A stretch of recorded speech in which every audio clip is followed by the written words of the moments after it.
વાગરા તાલુકાના વિલાયત ગામમાં ક્રિકેટ પ્રેમીઓ માટે ખુશીના સમાચાર છે. ગામની યુવા પ્રતિભાને પ્રોત્સાહન આપવા અને રમતગમતની પ્રવૃત્તિઓને વેગ આપવા માટે નવનિર્મિત ક્રિકેટ ગ્રાઉન્ડનું ઉદ્ઘાટન કરવામાં આવ્યું હતું. ક્રિકેટ ગ્રાઉન્ડના ઉદ્ઘાટન સમારોહમાં વિલાયત ગ્રામ પંચાયતના સરપંચ શહેનાઝબેન હસન અલી અને માજી સરપંચ હસન અલી બાપુએ મુખ્ય ભૂમિકા ભજવી હતી. તેમની સાથે ઇરફાનભાઈ તલાટી, તાલુકા પંચાયતના સદસ્ય જીતેશભાઈ પટેલ અને માજી સરપંચ રાજુભાઈ પટેલ પણ હાજર હતા. આ ઉપરાંત આસપાસના ગામોના સરપંચો, વડીલો અને મોટી સંખ્યામાં યુવાનો તથા ક્રિકેટ ચાહકોએ ઉત્સાહભેર હાજરી આપીને કાર્યક્રમની શોભા વધારી હતી.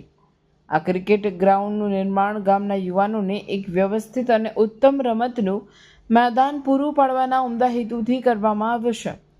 આ પ્રસંગે ઉપસ્થિત મહાનુભાવોએ જણાવ્યું હતું કે આ મેદાન માત્ર ક્રિકેટ માટે જ નહીં પરંતુ ગામના યુવાનોને શારીરિક અને માનસિક રીતે સ્વસ્થ રાખવામાં પણ મદદરૂપ થશે. આ પ્રસંગે સરપંચ શહેનાઝબેન હસન અલીએ આશા વ્યક્ત કરી હતી કે આ ગ્રાઉન્ડમાંથી ભવિષ્યમાં રાજ્ય અને રાષ્ટ્રીય કક્ષાના ક્રિકેટરો તૈયાર થશે, જે વિલાયત ગામનું નામ રોશન કરશે.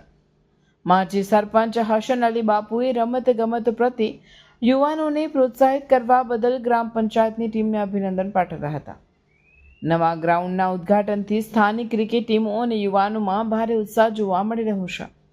હવે તેમને પ્રેક્ટિસ અને ટુર્નામેન્ટ્સ માટે એક સુવિધાયુક્ત મેદાન મળ્યું છે.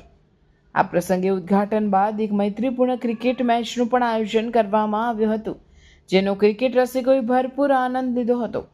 આ ક્રિકેટ ગ્રાઉન્ડ વિલાયત ગામમાં રમતગમતના નવા યુગની શરૂઆતનું પ્રતીક છે. આ કાર્યક્રમમાં ગામના આગેવાનો, પદાધિકારીઓ અને આસપાસના વિસ્તારના ક્રિકેટ રસિકો મોટી સંખ્યામાં ઉપસ્થિત રહ્યા હતા.